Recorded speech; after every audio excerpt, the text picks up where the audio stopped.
everybody, it's your girl Micaiah, and welcome back to your favorite episodes. Let's talk. So with that being said, y'all know what it is. Let's talk. Let's sit and have a conversation. Let's talk. Let's talk. Let's talk. Let's talk. So excuse how rough I look because I completely forgot to record an intro to this video. But y'all, I am super excited for this video. Listen, if you've been on Instagram, Facebook, and all the things, you've seen that we have a special guest today. And listen, when I tell you this woman of God is literally about to reassess our heart posture when it comes to worship,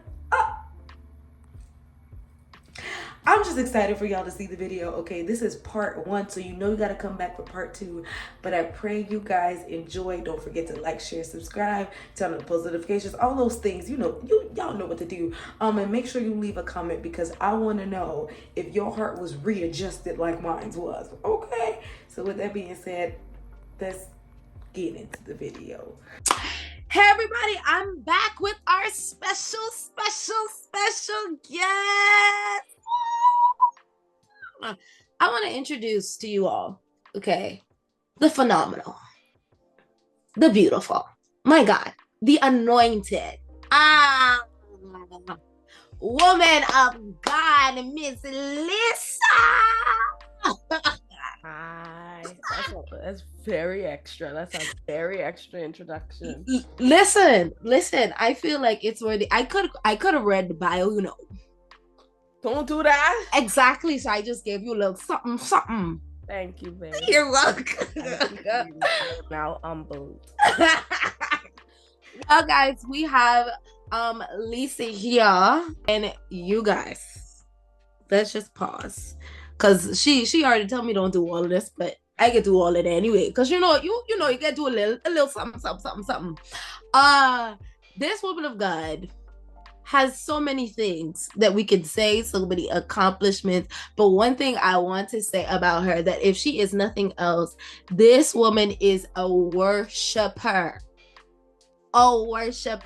Okay?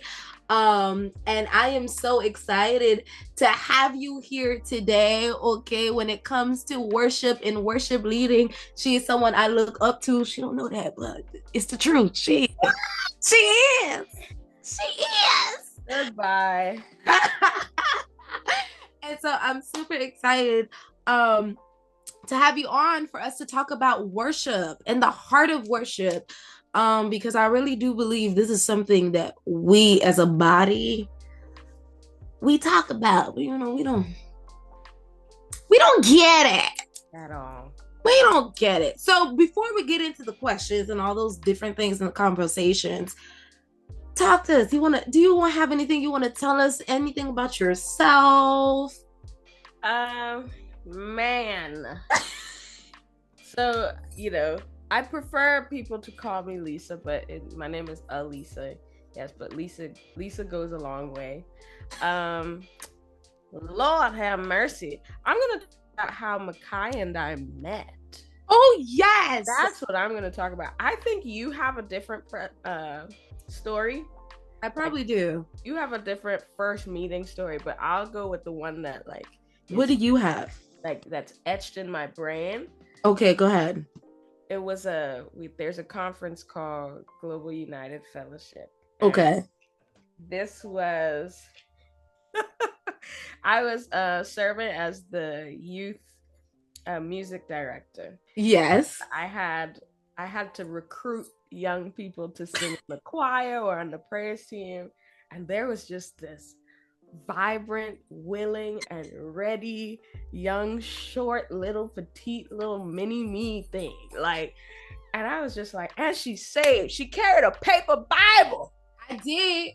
A paper Bible to a youth event. I said, this one here, I like her. And then she spoke and she was like, you don't remember me? And I said, you's a band, yeah? She was like, yeah, you don't know who I am? And then we spoke and I was like, oh, I love this person. And I have just been so pleased to watch her blossom into this wonderful, anointed, powerful, proactive, and I mean a shaker in the generation that's in need of it. But anyway, that's I just love that little story. But otherwise, I've been serving and worship for a very long time. And my favorite place is the place of prayer, whether that's in community, whether that's, privately. And so I enjoy serving in that capacity where prayer is evident, and whether that's in the house, whether that's in somebody's church. So everywhere I go, I pursue the place of worship and prayer. And then I have the privilege of working with music greats and artists, and working alongside students on a weekly basis as a vocal coach. What else I do, Micaiah? A couple other things. You do a lot, honey. I know a little too much. It's a lot that comes to mind. I was gonna add something. Also, if you are a Tyler Perry fan and you watch Tyler Perry, which one is for the Meet the Browns? Is it the assisted living? It's all assisted living. If you know that theme song, if you heard that theme song, that's Lisa's voice, y'all. That's her voice on there. That's her singing the theme song. Yeah, I'll tell a story about that one day, but just know that came out of the blue, and that was an amazing opportunity, and it's still a surprise when the show has come on and you just be like, hey, that's me. Oh, okay. Me. It's you. Right. But God has been good. No, that's great. Listen, let me go back to the story though, because my meeting story goes back further in time. I was between the ages of 6 and 7. Jesus. Yeah, Lisa, I've known you for a long time, 6 and 7. And Lisa used to come to Pastor Ellis' church. Called him Uncle Tiff. Yes. Yes. Wow. And y'all danced. It was you, Deandra. Who else? It was a bunch of us. It was a bunch of y'all, and y'all would come and dance. And I was already dancing at the church, so Pastor Ellis used to bring me to the house to let me practice with y'all. Okay. Oh my gosh! Yes. So when I say I've always loved Lisa, I've always loved Lisa. And honestly, Micaiah, don't tell nobody this. Huh. Okay? Don't tell nobody this. But that summer was one of the most interesting summers of my life. I believe it. But one of the biggest memories I have is dancing. I want to go to heaven. Yes! I want to go with we was like, wait, what is we doing up here? Listen, we had a lot of fun. We did. I mean, even the time when Pastor Ellis made us dance that one song twice. But you won't remember that? It's okay. If you remember. What song was that? Child, it was one song. And we started dancing. And he was like, y'all need to start this over. And he made us start over right on the spot. That's on brand, Lil. I'm not going to hold you. That sounds... No, that's on brand for him. It was very on brand for him. Rest his soul, but my God, that man did not play games. Yeah, he made us start that dance over. I said, oh, okay. Wonderful. Anyway, so, yes. Y'all, I have known Lisa for a long time. And when we finally reconnected again, at first I didn't realize who she was. And it wasn't until Pastor Ellis was like, you remember? And I was like, oh, Jesus, everybody getting big. We're grown now. Yeah. So, grown. Okay. You ready? All right, I have my questions. we've gone down memory lane. Oh. So let's get into it. Let's get into the video. So the first question here, as I said, we're talking about worship, the heart of worship. So before we can talk about all the extra stuff, we first need to know, what is worship? Yep. You know, I looked at that question and I just sat and I was like, you know, there's a biblical definition, there's a worldly definition, there is a genre by the name of worship. And we just have so many opinions about what it is. Yeah. When we sit and we read, worship is simply, and I say simply, but there's so many connotations to that, but worship is sacrifice. Come on. Worship is surrender. Worship is, in a definition, worship is an adoration. So it is when we come to adore or honor. That could be a thing, a place, a person. But in our context, we are worshiping a deity. We are adoring, sacrificing to, surrendering to a deity. And so, simply put, I just believe that worship is surrender, a place of giving up something. Come on. But I feel like that ties into a lot of what else you gotta ask me. Yes. I'm gonna leave that there. Okay. But I love the answer of worship is surrendering. And because I feel like when we hear the word worship, we think of slow song. We think of Dearest Father. That's real cute. That's what we think of when we think of worship. And it's like, the worship is just not a song. This is a posture. This is where your heart has to live. This is where you need to live. And so I love that answer, because how can I really worship the Father if I struggle with surrendering? It's I mean, this sounds cliche, but worship is absolutely what you say. It's a lifestyle. It's waking up every morning and choosing the Lord. Yep. It's waking up every morning and choosing His word. So I agree. I'm trying not to like jump ahead of myself, but even when you said worship's not a slow song. All right, go ahead. It's okay if you jump ahead of yourself. That's fine.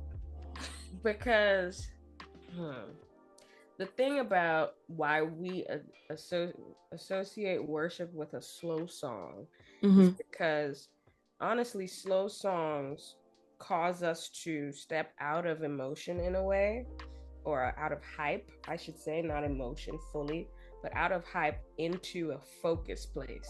And into hearing what our heart actually is longing for, what our heart is saying. And so even in secular music, when a slow song comes on, you are more likely to listen to the words than if the song had a beat, you know? And so at this point, when the song is slower, you have more of a time to reflect on what's being said. And so that gives people an opportunity to step into a place of their heart posture, their lifestyle, and what that means. And so I think that's why but anyway, I can leave that alone. It's the truth though. Yeah. Wait. Pause. No, but it's the truth though. It's the truth. You're absolutely correct. You know, it is easier to reflect to a slower song. Things like that. And so yeah, man, but shoot, when the worship is a lifestyle, I could be worshiping the stomp, stomp, because I'm giving something up. It's called a sacrifice of praise, that's not void of my lifestyle. Because it's fat, like I don't get when people get a little funky about worshiping a little bad something. There's nothing wrong with it. He's still deserving. He still deserves the praise. Yes, ma'am. All right. So with that being said, now let's move on to our next question. John 4 talks about worship. And a lot of us quote scriptures from John 4. And so with that said, what does it mean to worship the Lord? Not only worship him in spirit and truth. Spirit and in truth. I think well, first and foremost, John 4 is like one of my favorite scriptures. It always has been since I was a kid. There was something so pure about this meeting point, where this woman who was not worthy culturally had a conversation with the Most High. And she didn't even know what she was getting into. She just coming for a cup of water. Like, she just coming to fill up that thing. You see that? And she walk a long way, and she only coming to fill up the water tank. Just some water. That's it. But water. And this is something that was more interesting to me. The start of the scripture is like Jesus and the disciples were on their way, and then Jesus took a seat at the well because he was tired from his journey. But he was intentional in sitting in that one place. He could have sat somewhere else. Could have went somewhere else and sat down. But even though his tiredness from his journey led him into the will of the Father to meet this lady, man, that's I just love that.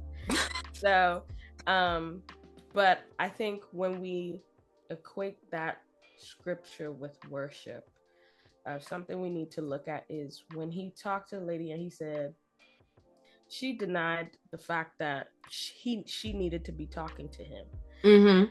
Then she tried to school him about the law and said, you know, your people, your Jewish people said that we only supposed to worship, or worship is only supposed to be in Jerusalem. She said, are we no longer supposed to worship on the mountain? He said, no, you will worship me in spirit and in truth. And one day, nobody will worship on the mountain. Nobody will worship just in Jerusalem. Your worship will be in spirit and in truth. And spirit is the only way that we can worship, in spirit. God is a spirit, so we worship him in spirit. We cannot attach our flesh to our worship. Well, we can't, as much as we want to, as much as we want emotions to get in the way of it. The worship doesn't go far enough when we continue to attach our nature to it. Our spirits have to connect with the Spirit of God in order for worship to be true. And then in truth is the Father, is the Son. The way, the what? Truth. And the life, right? So we worship in him. Him. By the covering of the blood, you know, we were presented back to the Father. Our worship is made pure and acceptable through Jesus, the truth. So the I think the misconception in songs like, man, I don't want to call out songs, but songs that have a lot of me in it, have a lot of what I'm going through in it, a lot of this is what I'm doing, or this is how I'm feeling. I'm not gonna say that that's not sacrifice. I'm not gonna say that that's not honesty, but it's not exactly the vehicle to get straight to the heart of the Father. So that gets a little touchy, but I think true worship, the worship that's in spirit and in truth, cannot be attached to our opinions, our likings, our preferences, Mm-hmm. but simply to the heart of the Father. Ain't got nothing to do with culture, like the woman thought. Come Woman on. thought, and it ain't got nothing to do with the voice type.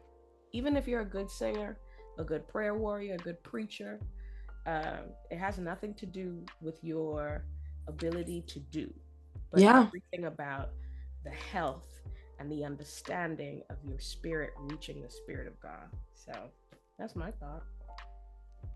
You better teach us You're so silly. on no, you better teach because the truth is a lot of us don't understand the aspect of your flesh cannot be in this. And I think now, between all the different things going on, we've learned what worship, what praise, what church, what shout. We've learned what it looks like. Absolutely. Yeah, we've learned what it looks like to be a Christian, or what it looks like to. We've learned those things, and because we learned those things, a lot of these things we're doing, they're coming out of our flesh. Hence, why there's never really any change. And we have people, just doing what they want to do, but they're standing before, and then you're like, oh my gosh, but they do this and they do that, and they sing so well, but they have the mannerisms. Yeah, a lot of us have the look down part, like we have the look down pat, but we don't have the heart. Man, Micaiah, and you getting into some other stuff, but I help me, Lord.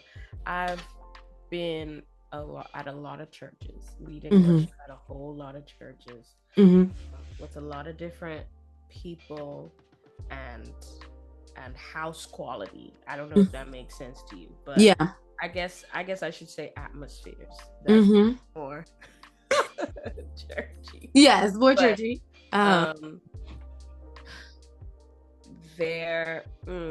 My problem has always been that the house has a sound. That's an issue for me.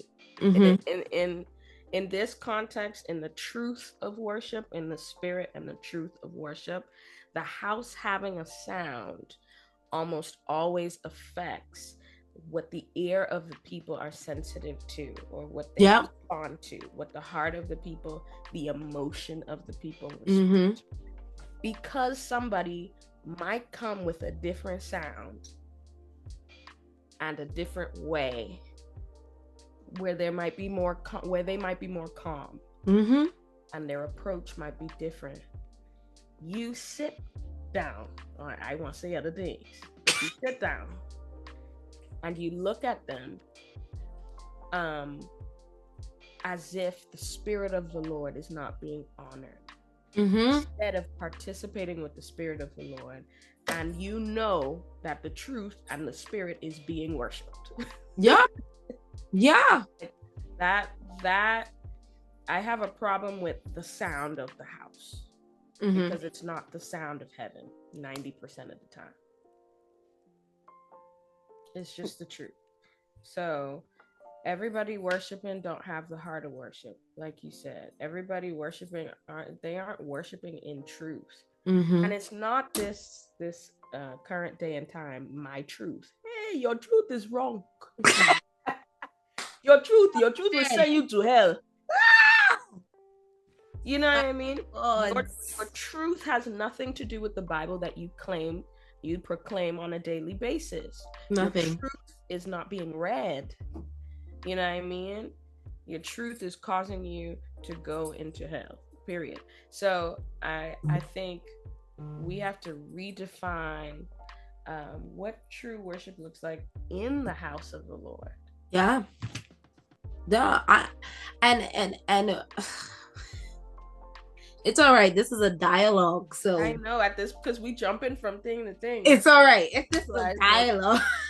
I was one of the Just It's wait. all right. It's okay. That has happened all the time on here. Everybody on here is used to it. Those who watching, they understand what's happening. But no, honestly, especially when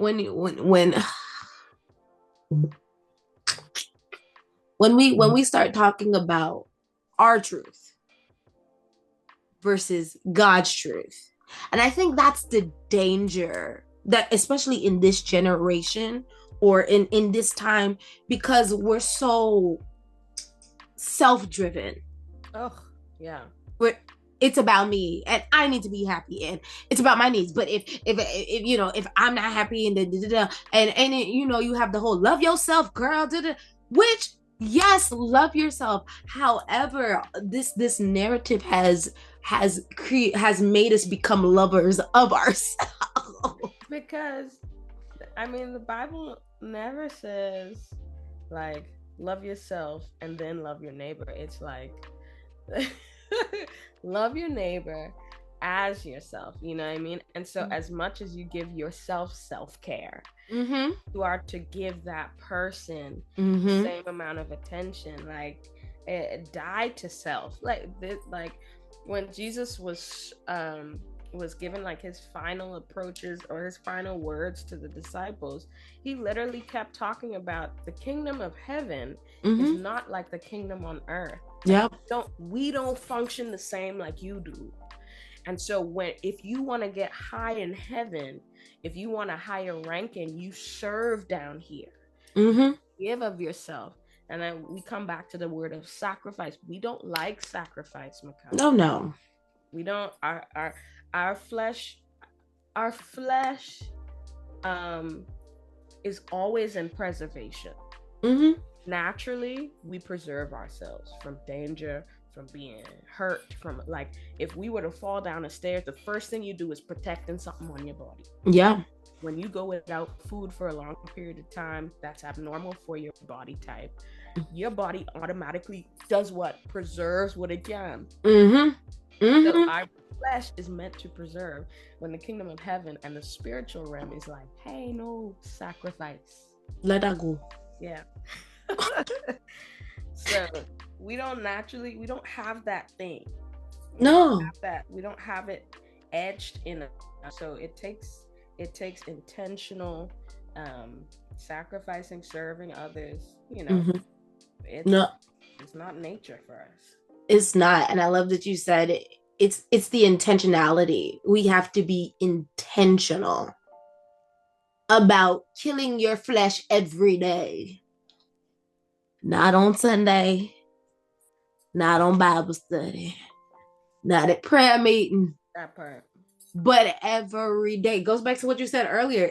All of this is a choice, All of it. All of this is a choice. And so we have to make up in our mind that I'm gonna do this. Like, and I'm gonna serve him with everything. And for me, recently, maybe last week, I remember talking to the Lord just concerning the things that he's given me. Because let me tell you something. I am one of the best hype men. You need somebody in your corner to hype you up. I love that. To push you. That's me all day. However, then when it comes to the things that the Lord has told me to do, I'm like, oh, well, it's okay, God. Listen, you preach it to the choir. I think that's a natural thing, though, which is very unfortunate. It especially is for people that don't have this narcissistic approach, which is a lot of people, praise God. But it's almost, think about it, Micaiah. A lot of people rather work a 9-to-5 than work deeply and hard on something that either the Lord gave you or has been like a family business that was something that is entrepreneur driven. Like, they rather go on something secure, yeah, instead of work towards something else making something secure. Mm-hmm. And we build another vision instead of the one that we're supposed to faster, or we build this somebody else's vision faster than the one. Yeah. And honestly, that goes back to what you're saying. This I need to be secure. It also goes to our faith. My Jesus, we're just on a whole bunch of stuff. Anyway, don't go down the river you don't want to go down. That's all I have to say. I can just say this and then we can move on to the next question. But it is the truth. It just shows. And no, honestly, because I was sitting there and the Lord, me and the Lord is having this conversation, this dialogue, and he's like, Micaiah, you hide in servanthood. Mm-hmm. And you hide there so that you don't ever have to step out on faith in what I've told you to do. Ain't that good? That's good to me. Child, told my little feelings up. Told my little feelings. But no, it's the truth. It's the truth. And so, and I think I made a video about that some time ago. But it's the truth. A lot of times we rather be secure because we're scared to step out on faith, because what if this thing fails? Yeah, man, I got so many things to say about that. But I mean, I could even like piggyback on that situation where a year or two ago I was just comfortable doing like BGVs. I was singing at people's churches, but I wasn't leading. I wasn't doing all these things in my own little corner, in my own little chair, as Brandy would say. But I wasn't necessarily out front. Mm-hmm. And I remember it wasn't that I wasn't confident, but I was comfortable. Yeah. So I preferred, like you, to serve in that area, and I called it my due diligence, And I remember the Lord was like, you need to go up here, you need to do this, you need to do that. And I said, no, I'm good. I'm really solid. Child, I had a friend call me and he said, look, I've only known you for about a month, but what I do know is you're doing it wrong. And immediately gave me a job to lead worship every Sunday. And I didn't, it was that point where the Lord not only just like affirmed the worth, but he fulfilled his word in what he was telling me years before. So I'm here with you. Do what you gotta do, Micaiah. No, that's why we're here. Oh, that's right. Oh, no, that's right. That's why we're here. That's why we're and it's so crazy that you'll be minding your business, because sometimes we convince ourselves that we're crazy and we're not hearing God. God didn't say that. I hear him. And then all of a sudden, okay, you want to act like you don't hear me? Let me bring somebody who you can see, hear, feel. Because you can't deny that. That part. And that's the problem. Anyway, we're not going there, but that's really the issue. Follow him the first time. And you won't be embarrassed in it. Child, we could talk a whole bunch of topics just off that one thing, but I won't go there. Obey him the first time. Obey him the first time. He's gracious enough, but obey him the first time. First time. And you know how many benefits? Move to the next question, please. Okay. All right. So you can be all night. And so the next question, we kind of already talked about it, but I'm asking you it just in case you have a little something extra to say. But what do you believe is the biggest misconception when it comes to worship? Oh, man. I wrote this down and I said, I think the biggest misconception is that people think there's only one way to do it. Well, the biggest problem is that we have our own idea of worship and we've stuck to it. I don't understand that though. Like, scripture says, and sing unto the Lord a what? New song. New song. New. You know what I mean? Like, if he's creating us anew, like we're new creatures, and when we, anyway, because we could talk about that aspect of prayer, but even when we get closer to God and we find new revelation about him, or he shows another side of himself, why are we not changing with him? Why are we not shifting with the revelation that he gives? And I'm not even just talking about music, I'm talking about livelihood. Like, I mean to share your business, but how you was telling me, like, the Lord is changing the way I approach myself in marriage, or, you know, like, this is a shift. And if we are presenting our bodies, ourselves, as living sacrifices, holy and acceptable, something should change. Like, we transfigure. So I think the biggest misconception is that it looks the same, it sounds the same, and it should feel the same.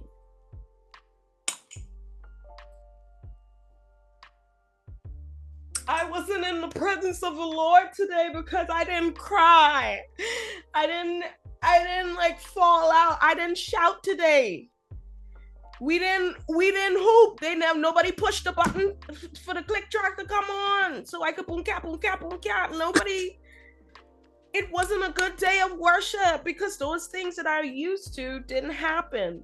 No, baby. You've missed it. Come on. You've missed it.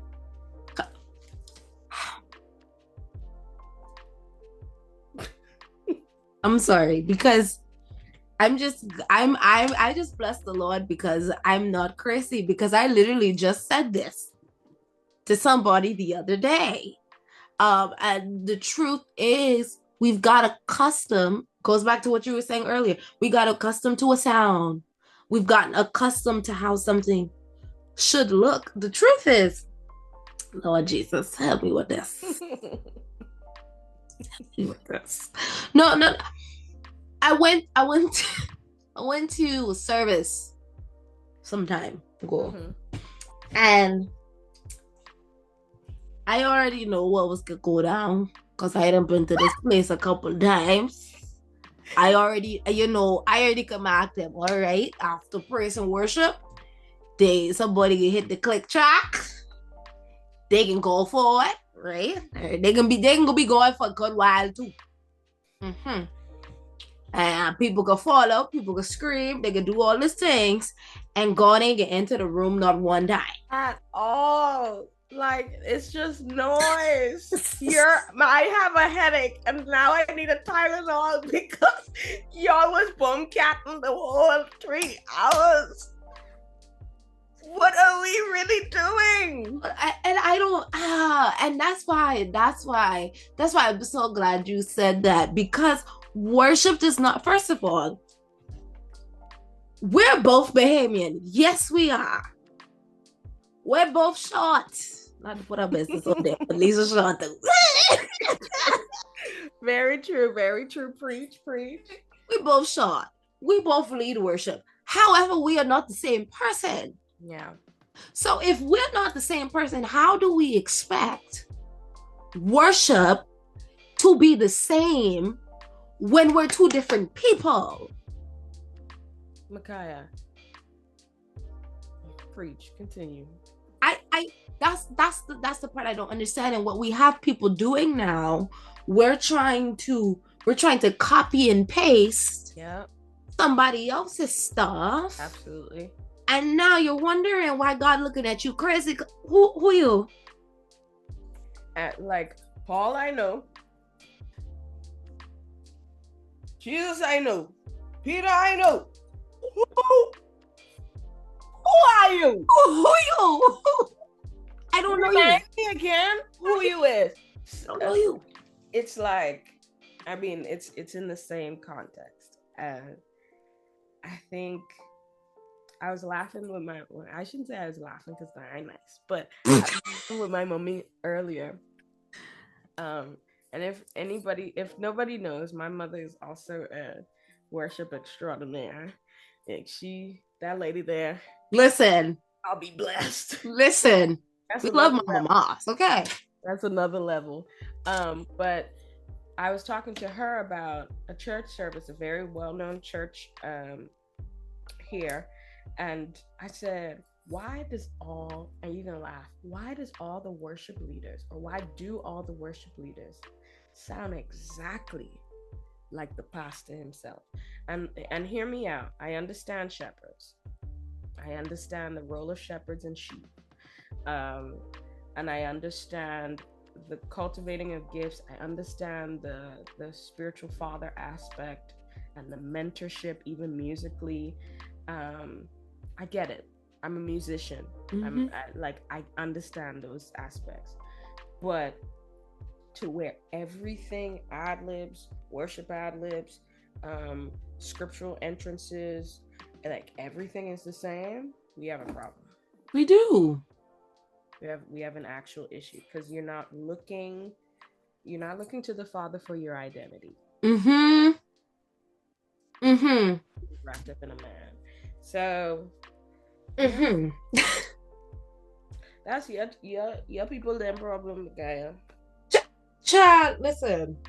At this point, anyway, I ain't gonna say that. That ain't nice. No, but it's the truth, because even, for example, you talk about your mommy leading. Mm-hmm. I can see aspects of it. If y'all don't know, let me take it. Let me pause. Hold on. Pause on the play. Because I know my Bahamian people know. You ain't got no choice but to know. Because how many times you done played the song she done sing in the church? All right, amen. But that woman, my God. Anyway, but because I can see aspects of your mother in you now. Absolutely. And same for me. Like when I preach or when I pray, when I preach, you could see a lot of in how I articulate things. You can see my father, my movements. You can see my mother. Right. However, it's also Micaiah. Exactly. And however, I can see your mother, but I see Lisa. Yeah. And I'm like you said, a lot of us are denying, not allowing God to show or reveal to us our identity in Him. Period. Because we've gotten so caught up on the man. And I love the man. Yeah. I love the man, yeah. But I want to know the God behind the man. Absolutely. Because there's no way my mom has an ad lib on her song, and 20 years later, I'm saying the same ad lib, not out of revelation, not out of a prophetic place, but just because that's what I remember my mommy saying. You know what I mean? Mm-hmm. So, like I said, your friends. My friends? I don't know. I don't know if I own these people, you know. I don't know if I claim them. I don't know, because that is be a pet peeve for me. I don't know. Everybody calling Sesson, bro. Mighty lamb. Listen, my video before this, that last sit down, we were talking about it was women in ministry. And that's one thing we talked about. Stop claiming everybody. Stop claiming. You're claiming unfamiliar spirits. I mean, familiar spirits and thing. Because stop claiming everybody. That is not your sis. That is not your bro. Please realize that. I love that. That needs to be preached more often. It does. It does. We'd be in less problems. Trust me. If I wish, I mean, my mommy and daddy used to tell me that all the time. However, I wish somebody else would have said that to me too. Because, my God. Anyway, all right.